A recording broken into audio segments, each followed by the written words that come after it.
Matthew chapter 13. That same day Jesus went out of the house and sat by the lake. Such large crowds gathered around him that he got into a boat and sat in it, while all the people stood on the shore. Then he told them many things in parables, saying, A farmer went out to sow his seed. As he was scattering the seed, some fell along the path, and the birds came up and ate it. Some fell on rocky places where it did not have much soil. It sprang up quickly because the soil was shallow. But when the sun came up, the plants were scorched and they withered because they had no root. Other seed fell among thorns, which grew up and choked the plants. Still other seed fell on good soil, where it produced a crop, 100, 60, or 30 times what was sown. Whoever has ears, let them hear. The disciples came to him and asked, Why do you speak to the people in parables? He replied, Because the knowledge of the secrets of the kingdom of heaven has been given to you, but not to them. Whoever has will be given more, and they will have an abundance. Whoever does not have, even what they have will be taken from them. This is why I speak to them in parables. Though seeing, they do not see. Though hearing, they do not hear or understand. In them is fulfilled the prophecy of Isaiah. You will be ever hearing but never understanding. You will be ever seeing but never perceiving. For these people's heart has become calloused. They hardly hear with their ears, and they have closed their eyes. Otherwise they might see with their eyes, hear with their ears, understand with their hearts, and turn, and I would heal them. But blessed are your eyes, because they see, and your ears because they hear. For truly I tell you, many prophets and righteous people longed to see what you see, but did not see it, and to hear what you hear, but did not hear it. Listen then to what the parable of the sower means. When anyone hears the message about the kingdom and does not understand it, the evil one comes and snatches away what was sown in their heart. This is the seed sown along the path. The seed falling on rocky ground refers to someone who hears the word and at once receives it with joy. But since they have no root, they last only a short time.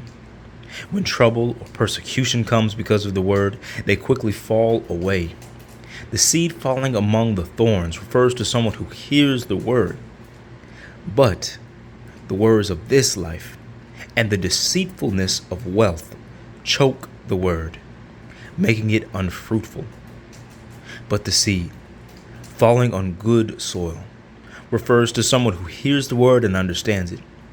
This is the one who produces a crop yielding 100, 60, or 30 times what was sown. Jesus told them another parable. The kingdom of heaven is like a man who sowed good seed in his field. But while everyone was sleeping, his enemy came and sowed weeds among the wheat and went away. When the wheat sprouted and formed heads, then the weeds also appeared. The owner's servants came to him and said, Sir, didn't you sow good seed in your field? Where then did the weeds come from? An enemy did this, he replied. The servants asked him, Do you want us to go and pull them up? No, he answered, because while you are pulling the weeds, you may uproot the wheat with them. Let both grow together until the harvest. At that time I will tell the harvesters, First collect the weeds and tie them in bundles to be burned. Then gather the wheat and bring it into my barn. He told them another parable. The kingdom of heaven is like a mustard seed, which a man took and planted in his field. Though it is the smallest of all seeds, yet when it is grown, it is the largest of garden plants and becomes a tree, so that the birds come and perch in its branches. He told them still another parable. The kingdom of heaven is like yeast that a woman took and mixed into about 60 pounds of flour until it worked all through the dough.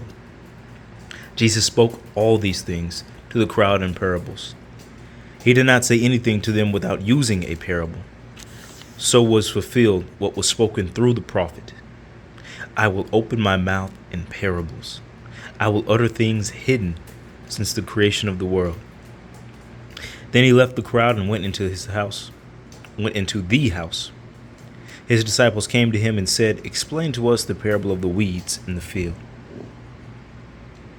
He answered, "The one who sowed the good seed is the Son of Man. The field is the world, and the good seed stands for the people of the kingdom. The weeds are the people of the evil one, and the enemy who sows them is the devil. The harvest is the end of the age, and the harvesters are angels. As the weeds are pulled up and burned in the fire, so will be at the end of the age. The Son of Man will send out his angels, and they will weed out of his kingdom everything that causes sin and all who do evil. They will throw them into the blazing furnace, where there will be weeping and gnashing of teeth.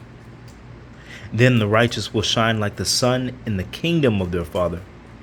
Whoever has ears, let them hear."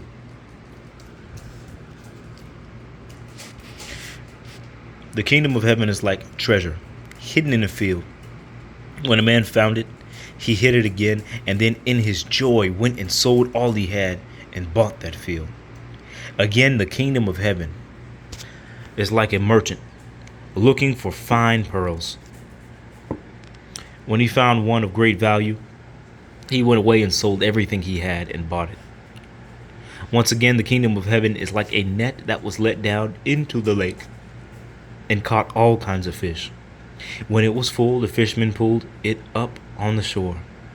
Then they sat down and collected the good fish in baskets, but threw the bad away. This is how it will be at the end of the age. The angels will come and separate the wicked from the righteous, and throw them into the blazing furnace, where there will be weeping and gnashing of teeth. "Have you understood all these things?" Jesus asked. "Yes," they replied. He said to them, "Therefore every teacher of the law who has become a disciple in the kingdom of heaven is like the owner of a house who brings out of his storeroom new treasures as well as old." When Jesus had finished these parables, he moved on from there. Coming to his hometown, he began teaching the people in the synagogue, and they were amazed. "Where did this man get this wisdom and these miraculous powers?" they asked. "Isn't this the carpenter's son? Isn't his mother's name Mary? And aren't his brothers James, Joseph, Simon, and Judas? Aren't all his sisters with us? Where then did this man get all these things?" And they took offense at him. But Jesus said to them, "A prophet is not without honor, except in his own town and in his own home." And he did not do many miracles there because of their lack of faith.